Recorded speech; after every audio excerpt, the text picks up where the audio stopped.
Hello everyone, welcome to SceneDaily.com and the post-race wrap-up. I'm Steve Waid. Well, the Aaron's 499 at Talladega Superspeedway will be noted as a race with one of the most exciting and improbable finishes in NASCAR's history. Now, if you say that you thought part-time driver Brad Keselowski would win it, you are probably fibbing. But when he did, and it was a victory for the ages. Over the final laps, Keselowski pushed Carl Edwards in a locked draft on the high side of the track. Now they overtook leader Ryan Newman and second place Dale Earnhardt Jr., who were locked in a draft of their own. Keselowski pushed Edwards into first place on the last lap. Then as the two approached the checkered flag, Edwards went low to block Keselowski and they made contact. Edwards took off. His car slammed atop Newman's and then vaulted into the catch fence. After his battered car settled back onto the track, Edwards got out of his car and ran across the finish line just like old Ricky Bobby in the movie Talladega Nights. Well, anyway, Edwards' crash was eerily similar to Bobby Allison's crash in 1987, also into the catch fence. It was that crash that prompted NASCAR to enforce the carburetor plates used today. And just as it was in 1987, pieces of metal flew into the grandstands. Now, 8 people were injured, however, none of them seriously. But the incident proved that no matter how fast or how slow the cars are going at Talladega, it seems they can and will get airborne.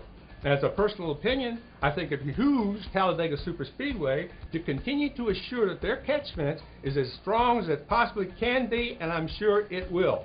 Also, as a personal opinion, Edwards did say that teams will race as they did at Talladega until someone is killed. Well, and NASCAR after that will probably have to change it all. Now, I'm sure NASCAR will take a hard look at the situation, but I'm not sure what it can do about it. But let's give Keselowski a break. He moved inside Edwards and dared not go beyond the yellow line. You remember what happened to Regan Smith when he did that, don't you? He did all he could within the rules, and it's as simple as that. Now, say what you will about the racing at Talladega, the Aaron's 499 had elements of what it's all about. There were 2 major multi-car accidents, known as the big one, that shaped the outcome of the race. The first happened very early, just 7 laps in, and involved 14 cars. The second happened later, on lap 180, and it involved 10 cars and ultimately shaped the outcome of the race.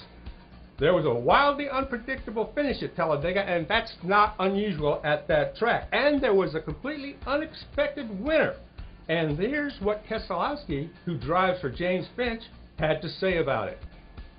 You know, I was here to win. I've got no other reason to be here other than to win and to put these guys in victory lane. And holding your line was the way to do it. And I'm sorry it caused a wreck, and sorry for those that are hurt, but that's the situation with the rules and the way it is. And either way, it was a great show, and I hope the fans had fun with it.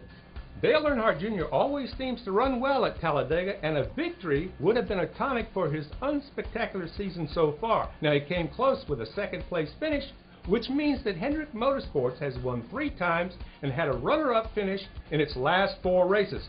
But Earnhardt Jr. doesn't likely care much about that. If he couldn't win, all he wanted was a decent finish. I was just glad to get a good finish. You know, I was concentrating on trying to win. What could I do? What should I do? Where should I be? But I didn't want to screw myself out of a good finish if that was all I was going to be dealt. And I got lucky and came home with some points. At Talladega, Ryan Newman was in a position to win the first race of the season for Stewart-Haas Racing. But I reckon the last thing he expected was to have a car land on top of him. Newman did manage to finish 3rd, but he thought he could win it until the unexpected happened. Just kept our nose clean for the most part, tried to get some track position, and had some help here and there, but Denny Hamlin pushed me to the front, and Junior was very honorable and stuck to his word and pushed me on that last restart, and really didn't expect the 09 and 99 to come the way they did. I was wide open, and Junior was pushing me pretty much all around the racetrack, but congratulations to Brad on his first win. And now let's take a quick look at the top 12 in the point standings after Talladega, and there has been a shakeup.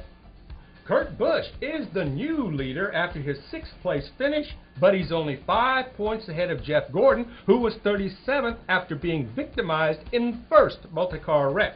Jimmy Johnson drops to 3rd after his 30th place finish at Talladega, and he's just 3 points ahead of 4th place Tony Stewart, 23rd at Talladega after a dropped cylinder. Then it's Denny Hamlin in 5th, Kyle Busch in 6th, Carl Edwards in 7th, Clint Boyer in 8th, Jeff Burton in 9th, and Greg Biffle in 10th. All but Burton and Biffle were victims of accidents. David Ruderman hangs on to 11th place, and Matt Kenseth rounds out the top 12. The only driver to drop out of the top 12 was Casey Kane, who fell to 14th from 10th. Yes, he was involved in the first big one, as was Mark Martin, who finished dead last and dropped from 13th place, just 9 points out of 12, to 18th. Well, that's about it for the post-race wrap-up from Talladega. Saturday night coming up, it's on to Richmond, a 3/4 mile short track. The drivers say, hey, we're looking forward to that one. We'll talk to you after that. I'm Steve Waid. Thanks for being with us.